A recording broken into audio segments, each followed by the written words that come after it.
Hello and welcome to the show. I'm Jim Bellacera sitting with John Simpson. John, he's the consummate entrepreneur. Contractor, marketing, internet marketing. I mean, you just got your hands on everything. So this particular interview really is about the bio and, what makes you tick.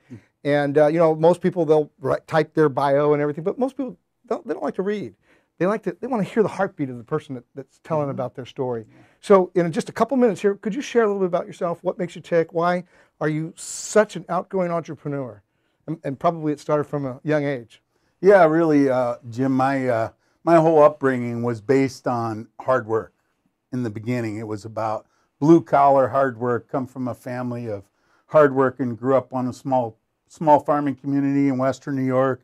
So I learned work real early, and I knew one of the things that work meant you got to get up in the morning, you got to go to work, and you got to work all day.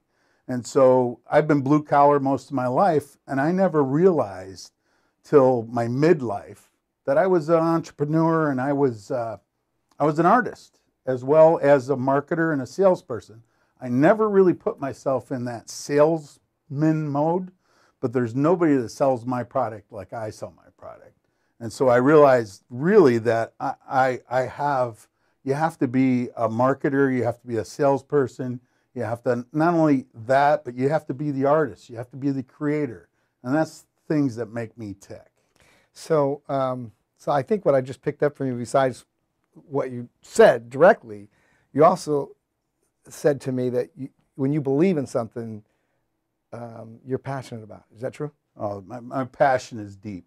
I mean, I have been on sales call where I literally get body chills when I'm selling because I believe so wholeheartedly about the product or the service that I'm involved in. And typically it's my own company, so I have a little at risk. So that's important. But it was really enlightening to know that my specialty was to connect with people at a high, deep level. You said that you come from a blue-collar background. Well, I do too. Actually, I was a licensed general contractor. Before that, I was a cabinet manufacturer. I made cabinets. And I never saw myself in any kind of sales position or trying to convey, how I thought, how I believed to people, to try to convince them to buy what I built. And it was hard for me to make that transition. Was it hard for you to make that transition? Not really, because I came literally out of the trenches. And once I realized that when I was sitting in front of a client and that they realized that I wasn't just a salesperson, that I was the owner of the company, they got excited about having me do their project or whatever it was that we were doing. The most important thing I love to do is get inside of somebody's heart and head and help them design their vision. What drives you to be able to stay focused no matter what's going on? I mean, you can't tell me that life's always been easy for you. No, it hasn't. It's been a long, hard road. I mean, it's a long story, but really I've gotten here by sheer determination in a lot of ways. At an early age, when I was a young man, I decided I was going to be successful, that I was going to take care of my family, that I was going to do things that my parents and my grandparents weren't able to do. I was going to think outside of the box. I was going to start my own company. I mean, I went to college and my grandfather thought, what are you wasting your time going to do that for? Your grandfather said that? My grandfather said that. What? He goes, you need to get in the truck and drive a truck like I do. And I said to myself, no, Gramps, I don't think that's what I want to do.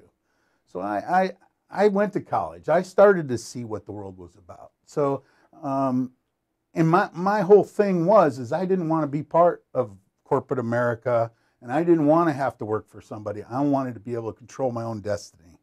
What would you like to tell the viewer so that they could kind of get a gold nugget from you on how can they stay focused? How can they overcome their challenges as they go through life? Because I don't know a successful person at all that has not gone through the ups and downs of life.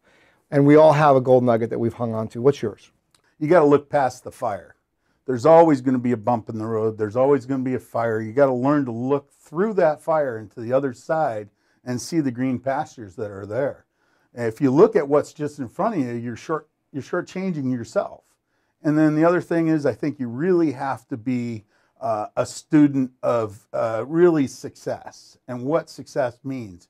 You read about the great successful peoples in America, and you see nothing but failures in their life, but they were able to overcome those failures.